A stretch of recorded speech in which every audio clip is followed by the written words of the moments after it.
देखिए, मेरा office, party का ऑफिस इंडिया गेट के पास है। वहां से यहां आने में मुझे आधा घंटा लगता है। कल मुझे 2.5 घंटे लगे और हौज खास से यहां तक पहुंचने में, चिराग दिल्ली तक, मुझे करीब 1.25 घंटा लगा। ये आलम था कल जलभराव का और उसकी वजह से ट्रैफिक जैम का। दिल्ली में पिछले 5 महीनों से जो सर्कस चल रही थी, उसमें मुख्यमंत्री हूं, एलजी साहब हूं, मंत्री हूं, सब जा जाके नालों पे फोटो खिंचा रहे थे, फोटो सेशन करा रहे थे कि हमने ये नाला साफ कर दिया, हमने वो झुग्गी झोंपड़ी हटा दी, हमने उन गरीबों को हटा दिया, लाखों लोगों को उजाड़ दिया कह के कि हम जो है नाले साफ कर रहे हैं। और नतीजा क्या हुआ? हर जगह ट्रैफिक जैम, जल भराव, गाड़ियां खराब हुई। मंत्री जी कहते थे कि मैंने 400 पीडब्ल्यूडी के अधिकारियों का सस्पेंशन लेटर टाइप करा के रखा हुआ है। जहां जल भराव हुआ वहां पे सीनियर अधिकारी को सस्पेंड किया जाएगा। कल रात से अब तक मैं इंतजार कर रहा हूं कितने लोगों को सस्पेंड किया। प्रवेश वर्मा जी ने एक को भी नहीं। हमने 2023, 24, 25 में लगातार ये बात कही कि डीसिल्टिंग के नाम पर भ्रष्टाचार किया जाता है और हमारे पास इसकी जांच कराने के पावर नहीं थी। बार बार चीफ सेक्रेटरी को कहा गया कि डीसिल्टिंग की थर्ड पार्टी ऑडिट कराओ। चीफ सेक्रेटरी ने नहीं कराई, नरेश कुमार जी ने, एलजी साहब ने भी नहीं कराई। आज इनकी सरकार है, अगर डीसिल्टिंग हुई है तो पानी भर ही नहीं सकता, मगर डीसिल्टिंग के नाम के करोड़ों रुपए के ठेके तो दिए गए। क्या उसकी जांच कराई गई? अगर उसकी भी जांच नहीं कराई जा रही तो इसका मतलब बड़ी मिलीभगत है। डीसिल्टिंग से भ्रष्टाचार जो हो रहा है उसमें सरकार की मिलीभगत की तरफ इशारा होता है, क्योंकि ना ये तब डीसिल्टिंग की जांच कराना चाहते थे, हमने तो ऑन कैमरा बोला, ना ये आज डीसिल्टिंग की जांच कराना चाहते हैं। लेकिन लगातार जो अभी जलभराव हुआ पिछले दिनों भी आप लोगों ने या रहे, आपको क्या खामी लगती है कि क्यों ऐसा? डीसिल्टिंग नहीं हुई। डीसिल्टिंग के नाम पे सिर्फ नौटंकी हुई। नाले को साफ कराने के नाम पे गरीबों की झुग्गियों को उजाड़ने का षड्यंत्र किया गया, गरीबों को उजाड़ भी दिया गया। मगर अगर डीसिल्टिंग होती तो क्या हर जगह जलभराव होता? हर जगह जलभराव है। मतलब सेंट्रल दिल्ली के अंदर, पटेल नगर के अंदर एम्बुलेंस जो है वो सड़क धंसने के कारण फंस गई है। लोग एम्बुलेंस निकाल रहे हैं बाहर। कहां है पीडब्ल्यूडी के अधिकारी? कहां थे रात को मंत्री? क्यों नहीं दिखी मुख्यमंत्री सड़क पर? कल कोई नहीं दिखा। वैसे रोड फोटोशॉप कराने के, फोटो सेशन कराने के लिए लोग दिखते थे। अरविंद केजरीवाल का एक बयान, दिल्ली में हमने जिस तरह से लड़ के काम किया, हमें नोबेल पुरस्कार मिलना चाहिए।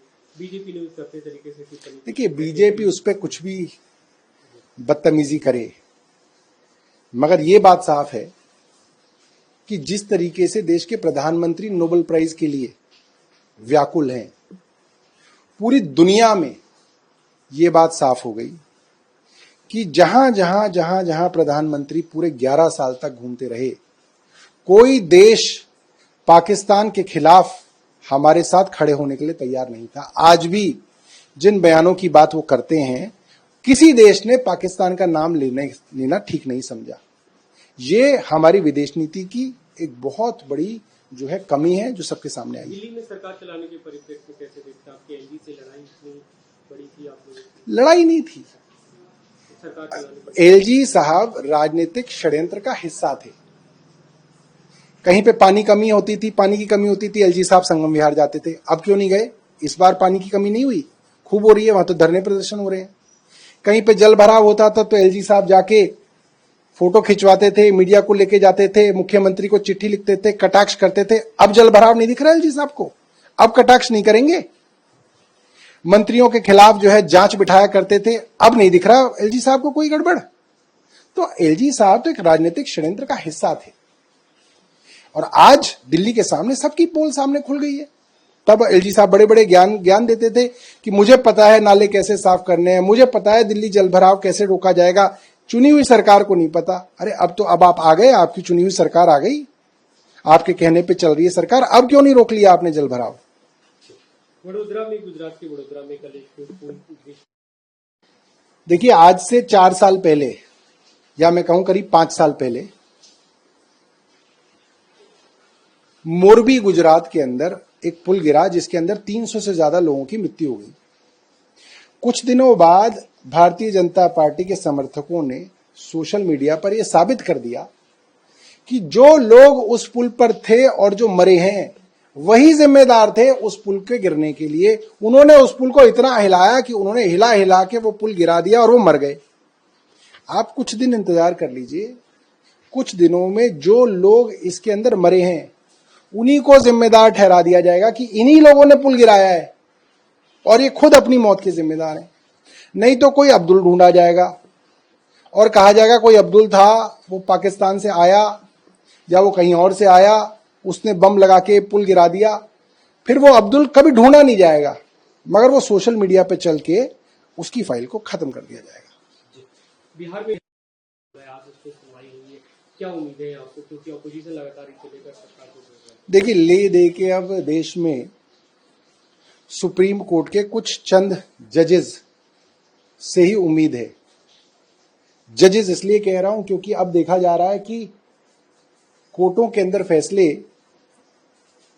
कानून की किताब पर आधारित कम और कौन जज साहब बैठे हैं उस पर ज्यादा निर्भर होने लगा है।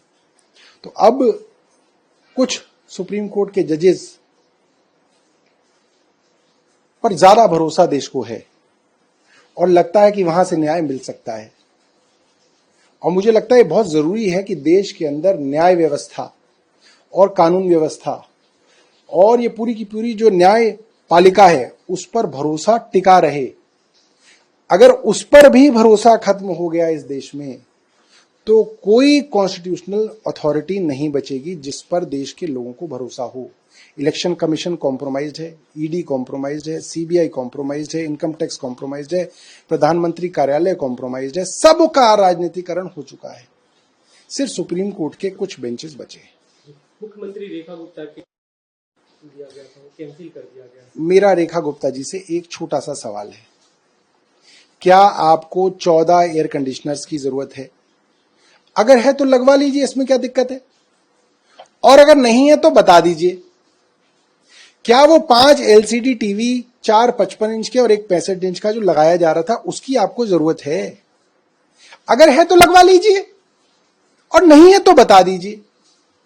क्या वो जो गीजर लग रहे थे, वो जो LED लाइट्स लग रही थी, वो जो इलेक्ट्रिकल पूरी वायरिंग की शिफ्टिंग होनी थी, जो वो 10 लीटर का माइक्रोवेव ओवन लगना था, जो फ्रिज लगना था, इन सब चीजों की क्या जरूरत है या नहीं है? अगर है तो मैं हाथ जोड़ के कह रहा हूं आप लगवा लीजिए और नहीं है तो बता दीजिए कि मुझे इन चीजों की जरूरत नहीं है, क्योंकि ऐसा ना हो कि कल को किसी और रास्ते से ये 14 एयर कंडीशनर लग जाएं, क्योंकि रास्ते बहुत हैं लगाने के। PWD भी है, DSIDC भी है, DTDC भी है और भी कई तरीके हैं इनडायरेक्टली जिसमें खुल्लम खुल्ला टेंडर नहीं होगा मगर एयर कंडीशन